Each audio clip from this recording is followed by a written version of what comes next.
Hello, guys! Welcome back to another exciting episode. I'm thrilled to have you with us today. We've got some amazing discussions lined up that you definitely won't want to miss. So grab a seat, kick back, and let's dive right in. But before we dive in, make sure to hit that subscribe button and turn on notifications so you never miss an episode. This is Emma, and you're listening to Let's Talk About English podcast. Hey everyone, I'm so excited for today's episode. We're talking about something that pretty much everyone can relate to, my daily routine at my job. Now I know it may sound kind of boring, but trust me, it's got some interesting moments. Like, how crazy is it that we all have those little habits or struggles at work? You're gonna want to stick around for this one. Oh, absolutely, Ben. For real, a lot of people probably think they have this same routine every day. But once you start really talking about it, you realize just how much goes on behind the scenes. Like, the first thing I do when I get into the office, oh man, it's a whole situation. Oh, I'm with you there. I've got this whole get settled in routine when I get to work. First thing, coffee. Can't function without it. Like, I'm talking about the coffee machine being my best friend in the morning. Same here, no judgment, man. Coffee is life. I don't know how people function without it. I always feel like I can't even start my day until I've had at least one cup. And then I check my email, make my to-do list, and I swear, it feels like the day is already half over and I've barely started working. That's when the day feels like it's already slipping away. I think it's funny how we all say, we're going to be super productive, but then we just get caught up in the little things like checking social media or chatting with coworkers for a bit too long. For real, it's like you get to work and then suddenly it's 11:30 a.m. and you haven't done anything yet. And let's talk about the mid-morning slump. I swear, it's a whole thing. Oh man, the slump is real. Like, you have all these plans to power through the day, but at some point you hit that wall. It's like you try to stay focused, but your brain just goes bleh, and you're like, is it lunchtime yet? Yup, I get that.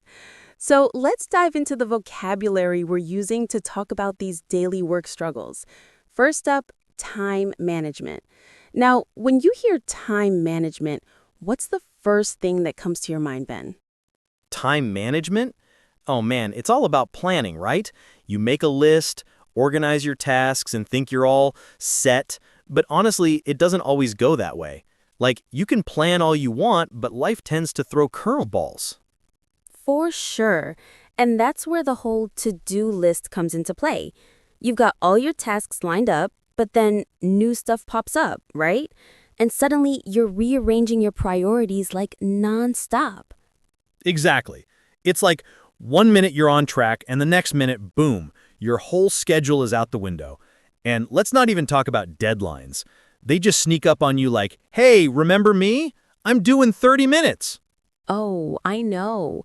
And there's always that one project that you keep pushing off, thinking, I'll get to it later. But later comes and you're totally not ready for it. Yep, the procrastination game is strong, and I'm not proud of it. But hey, I think most people can relate. You just gotta roll with the punches, you know? Sometimes things don't go according to plan, but you just gotta keep going. Exactly, and that's where stress management comes in. Handling stress is a huge part of work life, right? You can't let the pressure break you, but sometimes it feels like it's just too much. Right?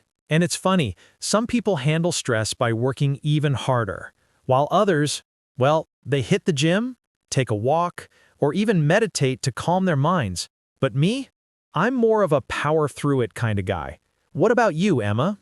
Honestly, Ben, I think I'm more of a power-through-it person too, but I try to take a breather whenever I can. Sometimes just stepping outside for a few minutes or grabbing some fresh air helps clear my head. For sure. It's like small breaks can make a big difference. And that's the thing about work-life balance. Finding those moments that help you stay sane, but also not let the work pile up too much. Exactly. And that's where the whole workplace culture comes in. You've got to have the right environment for your mental health to thrive. If you're surrounded by negativity or stress all the time, it's hard to stay motivated. that's a big challenge. Oh man, tell me about it. I've been in environments where it felt like there was no room to breathe. It was just non-stop, and everyone was burned out. But when you have a positive, supportive environment, that's when the magic happens. For real. So, wrapping up this first part, we've talked a lot about managing time and stress, but there's also this idea of getting settled in at work. You know, when you first get there, you're not jumping into work right away. You've got a bit of a slow start before you hit full speed. Oh yeah, I'm all about that slow start. I need my coffee break and time to chill before I get into the chaos. All right, Ben, now that we've talked about some of the big picture stuff, let's dive into some real life examples of how these concepts play out in the office. You know, it's one thing to talk about time management and workplace stress, but it's another to actually see how we all handle it day to day. What's the biggest time management fail you've had at work? Oh man, let me think. All right, one time I had this big presentation due, and I thought, I've got plenty of time. No biggie. So I pushed it off, right? And then, the day before the presentation, I realized I hadn't even started yet. So I ended up pulling an all-nighter. And yeah, not my finest moment. Classic procrastination move. But you know what? That's actually a pretty common mistake. People think they've got time, but then boom, the deadline's right there and they're freaking out. I've definitely been there. Same. I think everyone has, at some point. But here's the thing. When you push stuff off too long, it just creates more stress later on. So, what's your biggest mistake when it comes to managing stress at work? Oh, I'm guilty of thinking I can handle everything on my own. Like when I'm juggling multiple projects and deadlines, I sometimes forget to ask for help. And that's when things get overwhelming, you know? I get that. It's tough to ask for help sometimes, especially when you're trying to look like you've got it all under control. But the truth is, you can't do it alone. Teamwork makes everything easier. Exactly. And I think that's where the communication breakdown happens. If you're not telling your team where you're at or what you're struggling with, they won't know to step in and help. And that's when things start to fall apart. Yep, and that's a classic mistake too, not communicating enough. I've had times where I thought I was clear on something, but then my team had no idea what I was talking about, and everything got all messed up. Misunderstandings are definitely a thing. For sure, Ben. And that's another big issue, not setting clear expectations. Like, when you don't let people know what you need or when you need it, they can't deliver. And then you're left scrambling to fix things at the last minute. It's a mess. Exactly, and I've learned the hard way that communication is key. Like, it's not just about talking, it's about being super clear with what you need and what's expected. That's where the breakdowns happen, when people aren't on the same page. And don't even get me started on those communication styles. Some people are all about being super direct, and then others are more passive, and they'll beat around the bush for ages.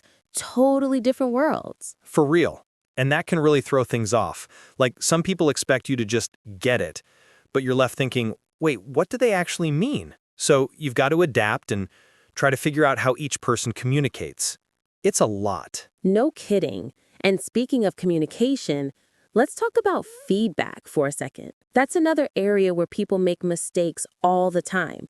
Giving feedback can be tough, but receiving feedback even harder, right? Oh man, don't even get me started on receiving feedback. Sometimes I'll be thinking I did a great job and then someone gives me feedback and it's like, ooh. It stings a little, but it's important to take it in stride, right? Exactly, Ben. Receiving feedback can feel like a punch in the gut, but it's all about how you handle it. Instead of getting defensive, you got to look at it as an opportunity to improve. Totally. And that's a mistake I see a lot. People get super defensive about feedback and they miss the chance to actually grow from it. You got to remember, it's not personal. It's about getting better at what you do. For real, Ben. And that goes for giving feedback too. It's important to be constructive and specific. You don't want to just say, you messed up, but instead point out how they can improve and what they can do differently next time. Yeah, exactly. It's all about being clear and helping each other out. That's how you create a positive work environment. And when the team is on the same page, everything just flows better. Exactly. And honestly, those are the moments when you realize how much teamwork really matters. It's not about doing it all yourself. It's about working together and supporting each other. For sure. And, it's important to remind yourself that you don't have to be perfect. We all make mistakes, but it's how we learn from them that matters. It's about being open and adaptable. No doubt. So before we move on to the next part, let's recap some of the mistakes we've talked about today. The biggest ones are not managing time properly, not communicating clearly, and taking on too much by yourself. These are things that happen to everyone, but with a little awareness and teamwork, we can totally fix them. All right, now that we've covered some of the common mistakes and examples, let's get into a little cultural discussion. Talking about daily routines at work isn't just about what we do, it's also about how we do it and why we do it the way we do, especially here in the US.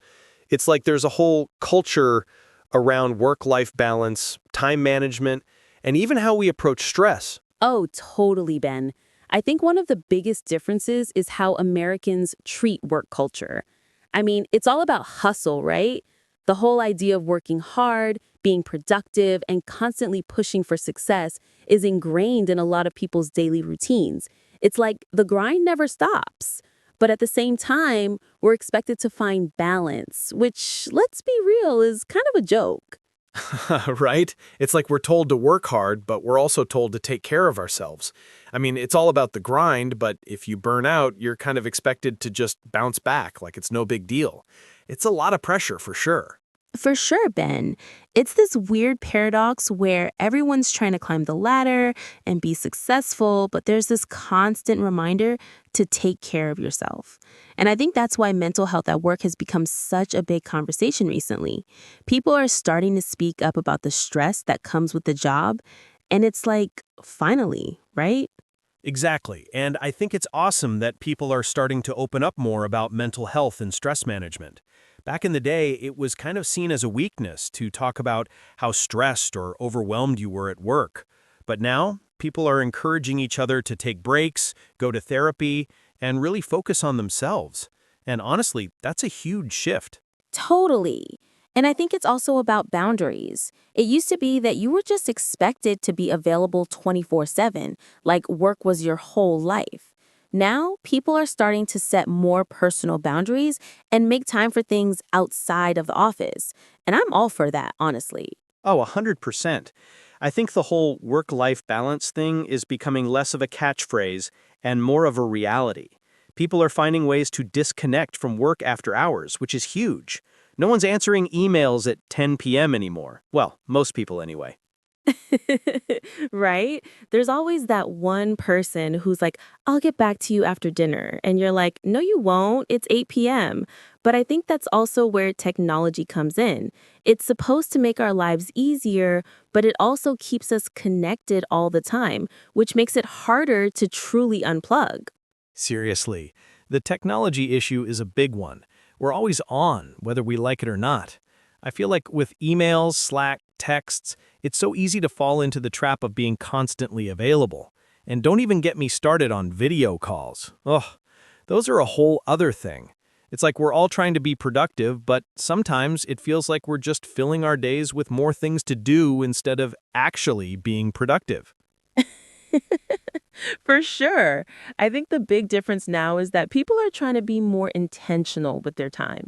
Like, if you're having a meeting, it should really be necessary. There's a whole push to reduce unnecessary meetings and focus on getting actual work done instead of just talking about work.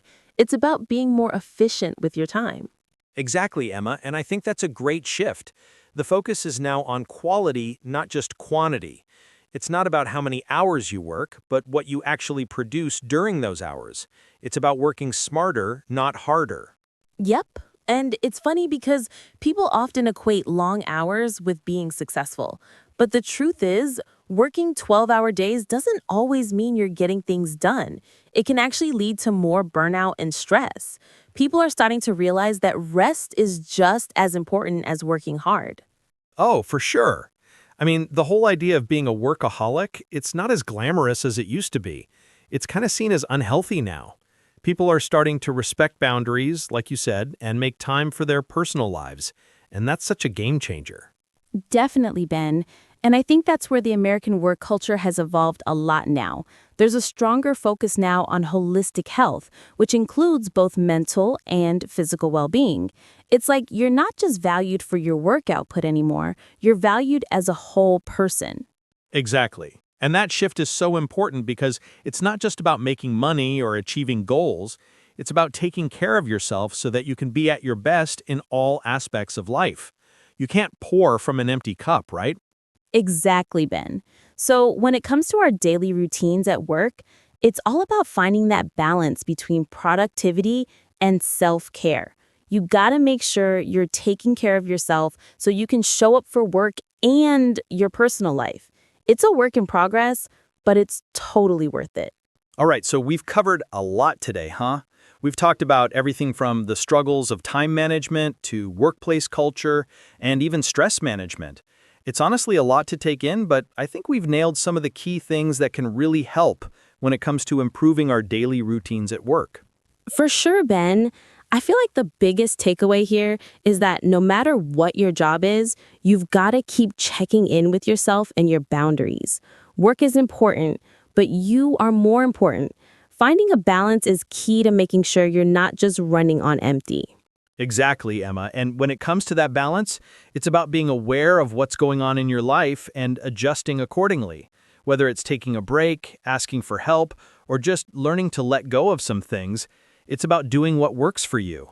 Totally. And hey, we can't forget about communication, right? Being clear about what you need and making sure your team is on the same page is so crucial. It makes everything run smoother, and it helps you avoid those misunderstandings that can totally derail your day. Oh, for sure. And just like we talked about earlier, setting boundaries and taking care of yourself is just as important as doing a good job at work. Don't let the grind consume you. It's all about finding that balance. Exactly. Now, before we wrap up today's episode, let's do a quick recap of some of the key vocabulary and phrases we've used.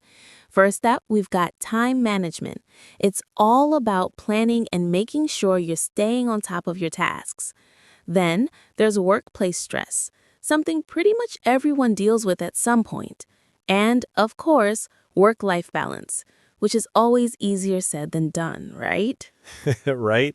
We also covered getting settled in, that slow start to the day where you ease into the chaos of work. And don't forget about deadlines, those pesky things that sneak up on you when you least expect it. Exactly. And we talked a lot about communication, which is so important in the workplace. Whether it's giving or receiving feedback, clear communication makes everything smoother and helps you avoid those awkward misunderstandings. For real, Emma. And of course, we discussed stress management and the importance of setting boundaries. Whether you're taking breaks, asking for help, or just stepping back for a second, it's all about finding what works for you so you don't burn out. Definitely. And that brings us to today's call to action. If you're out there struggling with your daily routine or just feeling overwhelmed at work, take a minute to think about what you can do to make it better. Maybe it's time to ask for help, maybe it's time to take a break, or maybe it's time to communicate better with your team. Whatever it is, remember, you've got this. You bet. And before we go, we'd love to hear from you. Drop a comment below or hit us up on social media and let us know what your daily routine looks like. What are some of the things you struggle with at work, and how do you stay balanced? And of course, don't forget to subscribe to Let's Talk About English podcast so you can keep up with all our latest episodes. We'll be back soon with more tips, tricks, and real-life advice to help you navigate work, life, and everything in between. Thanks for listening, and until next time, take care of yourselves. Bye-bye, guys.